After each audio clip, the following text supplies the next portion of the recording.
بسم اللہ الرحمن الرحیم۔ رسول اکرم صلی اللہ علیہ وآلہ وسلم نے ارشاد فرمایا، میری امت کے تمام لوگوں کے گناہ اللہ بخش دے گا سوائے ان لوگوں کے جو گناہ کر کے فخر سے بتائیں گے کہ ہم نے یہ گناہ کیا ہے۔ جو آدمی غصے کو پی جاتا ہے اور غصہ کرنے پر قادر بھی ہوتا ہے، اللہ اس کے دل کو ایمان سے بھر دیتا ہے۔ تم لوگ ایک دوسرے کو تحفے دیتے رہا کرو۔ ایک صحابی نے پوچھا، اگر کسی کے پاس تحفہ نہ ہو تو؟ آپ صلی اللہ علیہ وآلہ وسلم نے فرمایا، کیا تم کسی کو اپنی مسکراہٹ بھی نہیں دے سکتے؟ نبی کریم صلی اللہ علیہ وآلہ وسلم کا فرمان ہے، بلا شبہ انسان کا رزق اس کو موت سے بھی زیادہ شدت سے تلاش کرتا ہے۔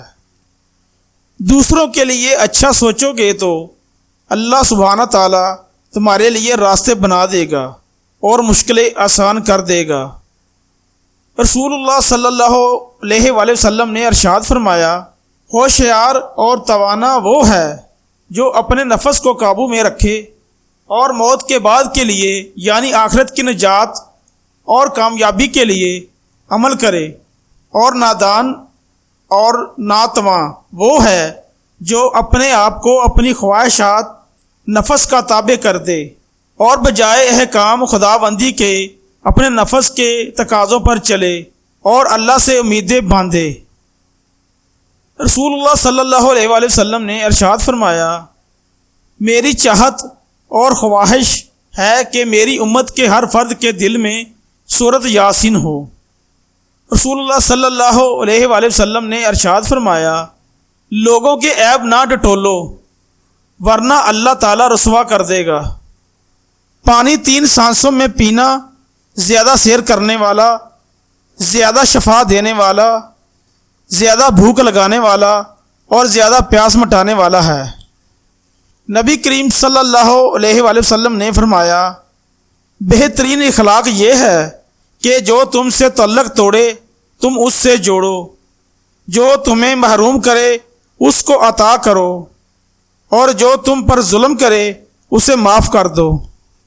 رسول اللہ صلی اللہ علیہ وآلہ وسلم نے ارشاد فرمایا، زیادہ مال جمع کرنے والے لوگ اللہ کی نظر میں حقیر ہیں، مگر کثرت سے صدقہ کرنے والے اللہ کی نظر میں محبوب ہیں۔ حضرت محمد مصطفیٰ صلی اللہ علیہ وآلہ وسلم نے فرمایا، افضل ایمان یہ ہے کہ تمہیں اس بات کا یقین ہو کہ تم جہاں بھی ہو خدا تمہارے ساتھ ہے۔ غیبت۔ رسول اللہ صلی اللہ علیہ وسلم سے دریافت کیا گیا کہ غیبت کیا ہے؟ آپ نے فرمایا، اپنے بھائی کا ایسے ذکر کرو جو اسے ناپسند ہو۔ پوچھا گیا، اگر کوئی عیب اس میں موجود ہو تب بھی؟ آپ نے فرمایا، اگر کسی شخص میں کوئی عیب ہو اور تم اسے بیان کرو تو وہی تو غیبت ہے، ورنہ تو تم نے اس پر بہتان لگا دیا۔ نبی کریم صلی اللہ علیہ وآلہ وسلم نے فرمایا، بندے کو اللہ کے ذکر سے بڑھ کر عذاب سے بچانے والی کوئی چیز نہیں ہے۔